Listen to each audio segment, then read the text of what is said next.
Welcome.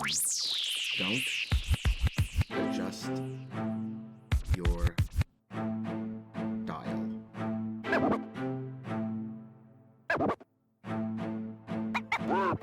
Welcome everyone to the Lofi Poli Sci podcast. I'm your host, Michael Pickering. That's right.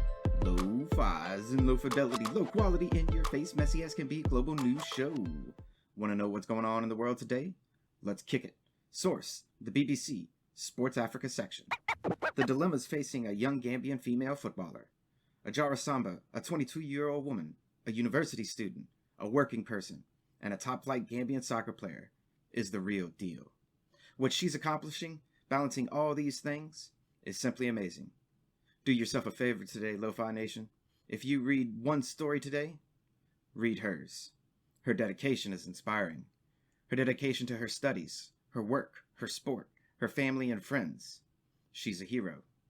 Let Ajara Samba inspire you today. Next up, Source, AP News International. Another story about inspiring people.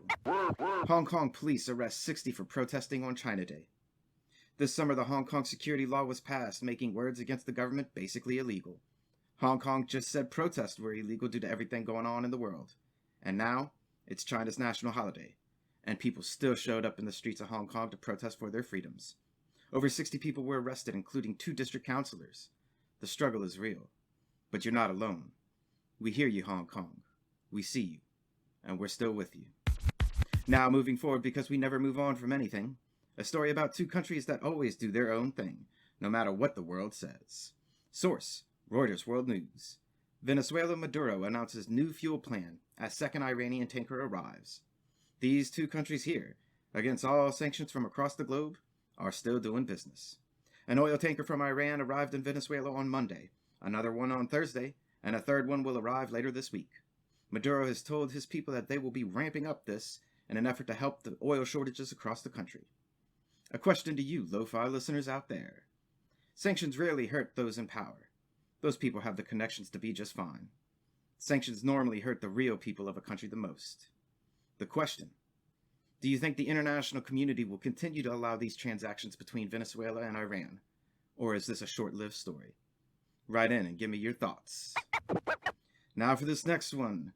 Oh, if I wouldn't have already cracked my knuckles while reading it, I would do it on air right now. Our following story comes from the AP International section. The headline: It Belongs to Us. Tense French Trial over Colonial Art.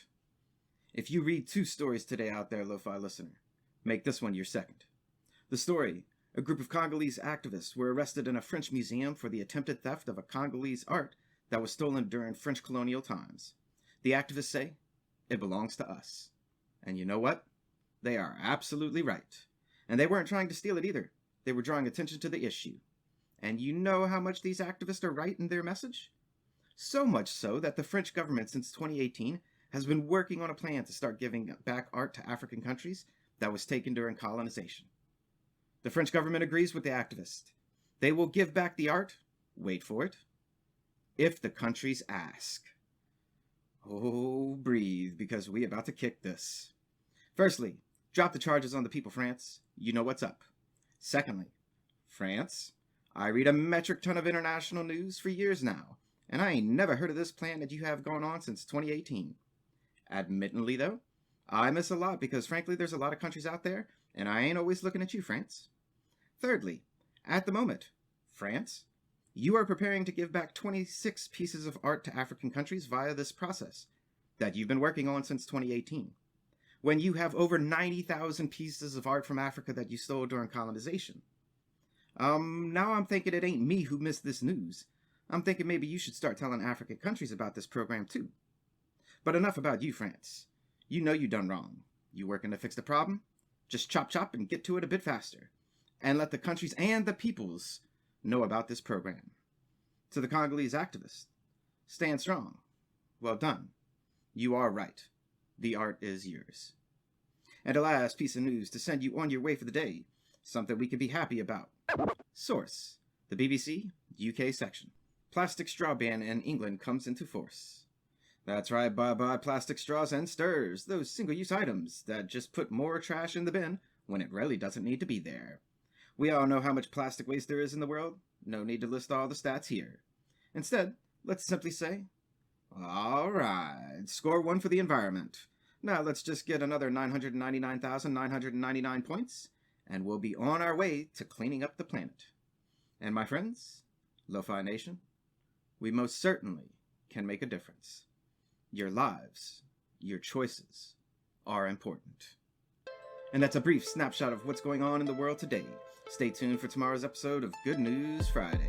Always remember that Lofi Poli Sci is more than just me. It's the we that we be.